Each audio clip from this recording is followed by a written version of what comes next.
It is great to have you back here at the shop. Today we're talking about, yes, my Beche power hammer. So pumped. Here we go.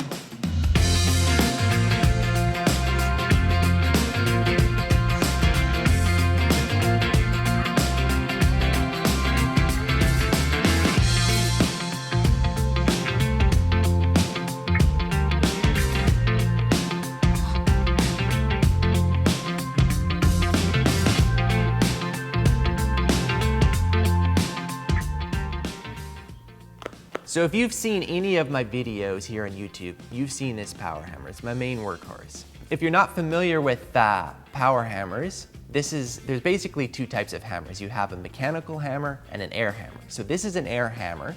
And so what that means, it has a piston in the back, this one does, that creates the air, and then it goes through a valve to a front cylinder, which is the ram, and then the air controls the ram of how hard of a blow you get. You can use a treadle to control how hard the hammer goes. I bought this hammer in 2013, and the previous owner was from Germany. So in 1999, he bought the power hammer in Germany, brought it to Beche, which is the original manufacturer of this hammer. They don't make them anymore, but they refurbished them. They refurbished it in 1999. Then in 2000, he came to Canada. He didn't have any three-phase power to run this hammer, so he used a generator, and the generator had a log on it for how many hours it had ran. So from 2000 to 2013, he had only ran it 200 hours. So it's like basically was a brand new hammer when I got it. So this hammer is an L3 model, built in 1950. It has 100 kg ram, so that's 220 pounds. That's the ram that goes up and down. Total weight of the machine is around 8,000 pounds. This hammer is a two-piece, and so what that means is the hammer part of it is one piece, and then where the die sits, which is called the anvil, that is a separate piece of just solid steel, and that sits tight to the hammer with these bolts and a big spring to suck it in tight.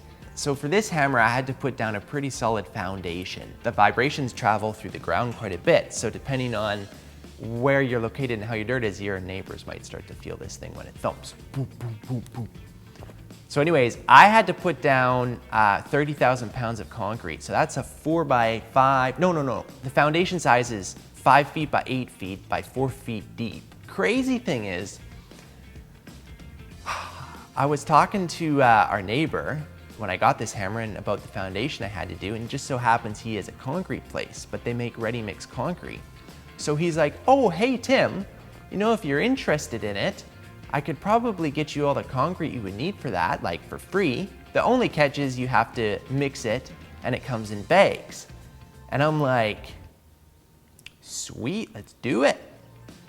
So I happened to get all my best buddies together one Saturday and we poured 30,000 pounds of concrete with a powered mixer, and I don't even know how many bags it was. I think it was like 450 bags or something. It was crazy. It was just nuts. So that's probably one of the biggest hurdles of setting these hammers up, is the foundation. It's definitely a big job. The second challenge that I had, just because of where I'm located, I'm technically in a residential area,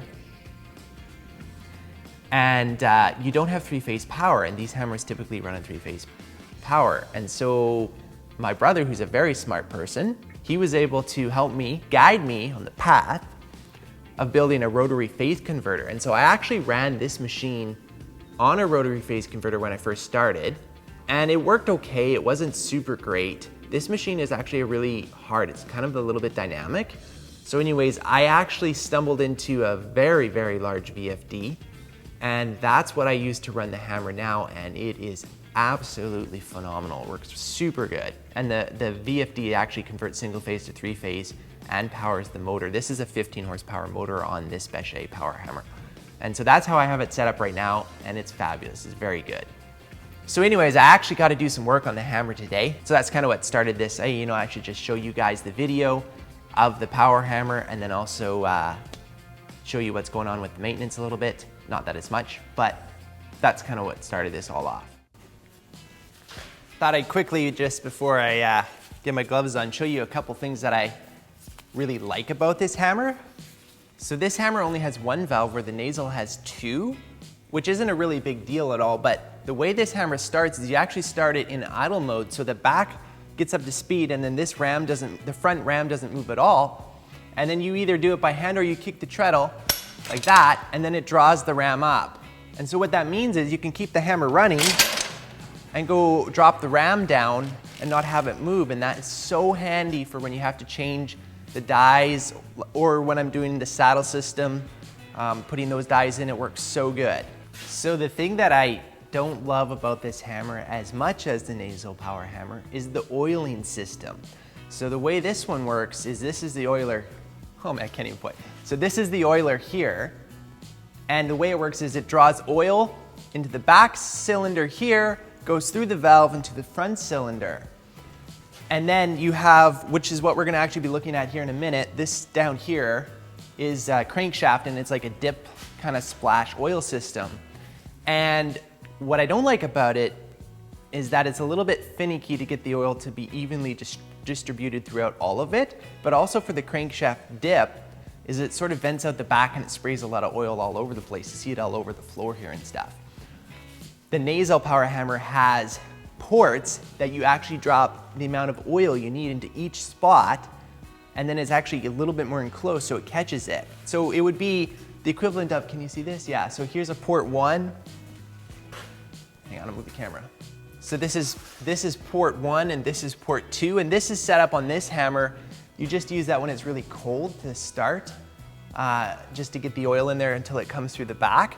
But the nasal hammer, it actually has an oiler that drops the oil in here, drops it in here, and then drops it in here and on the crankshafts, where this is greased on the back here, and then this is the dip spray in here. So I'm gonna open that up and check the oil. I'm actually gonna change the oil because I haven't changed it for a while.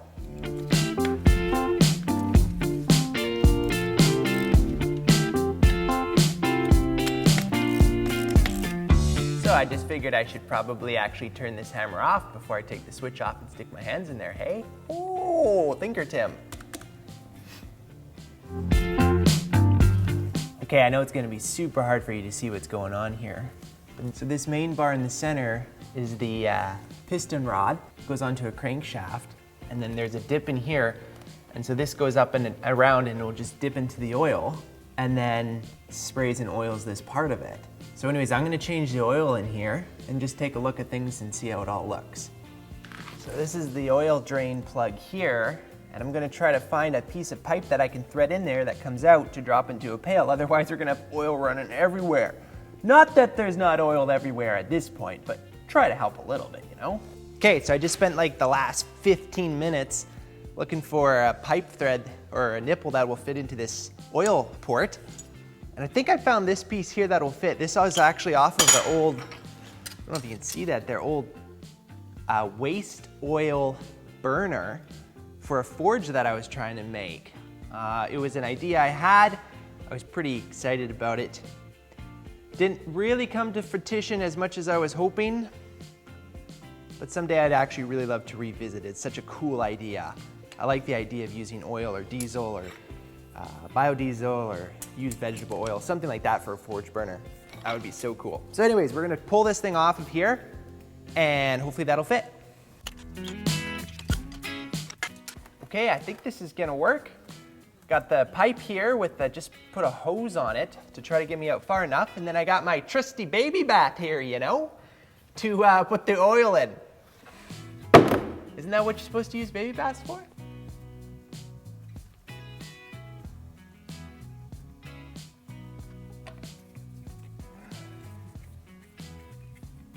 Okay, I'm just gonna let this guy sit here and drain out. This will probably take forever because the oil's so thick. Anyways, we'll go to our other projects on the go while this happens. So this is kind of cool.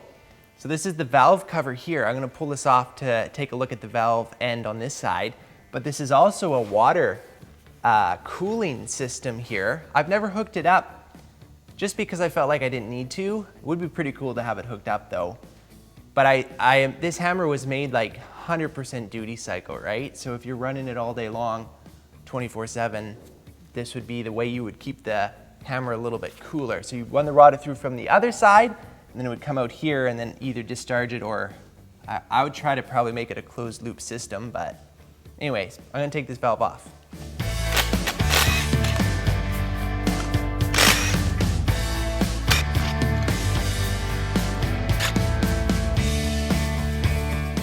This is the valve in here. So when I kick the treadle, you can see it spins.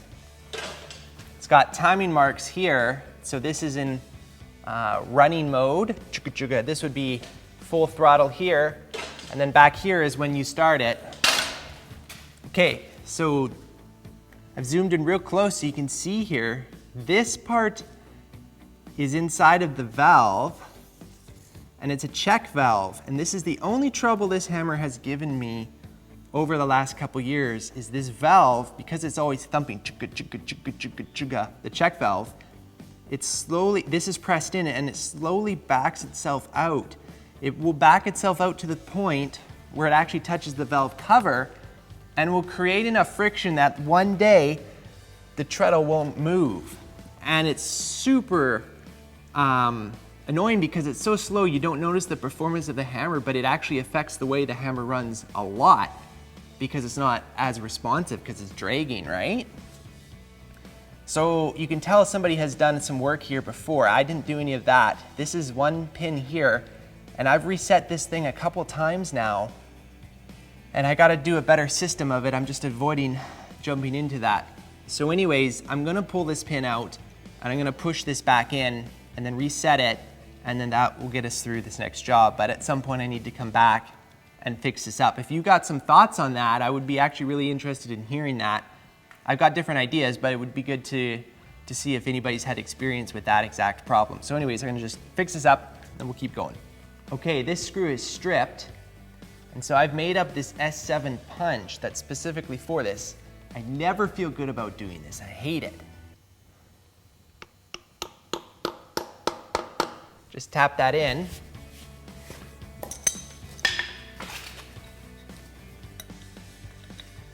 Hopefully it'll just come out.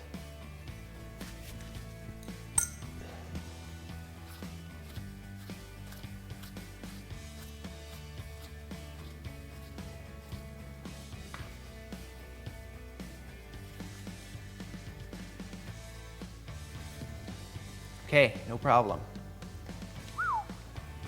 So in the past, when this first happened, I took the valve all out, set up in a big hydraulic press, bump this thing in. Super sketchy when you have that valve out. You don't want to screw that up. So, not gonna lie, I don't love the next step here. So if this offends you, please close your eyes. I don't feel good about it either, but it usually works pretty good. So this is a piece of UHMW plastic here. And yes, I'm gonna bump it in. Here we go.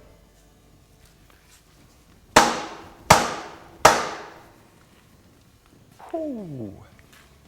So this is just a little bit of red Loctite, just gonna put that on there and then put this screw back in and then we'll close this up.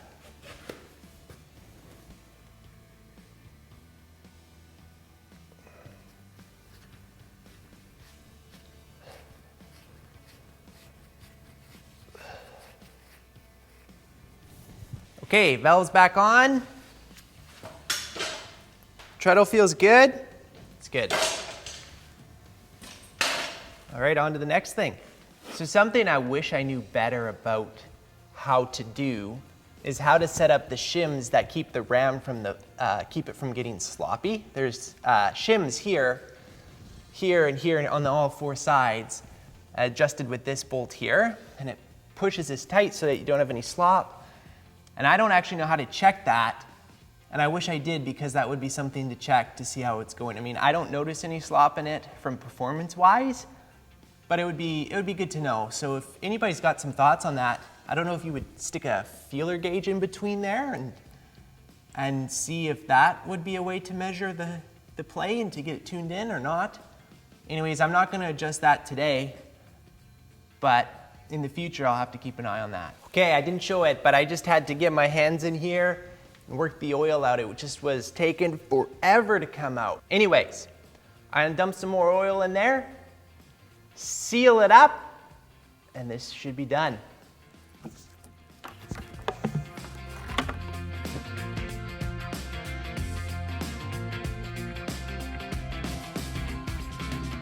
Just gonna seal this thing up and hopefully we're back to work here.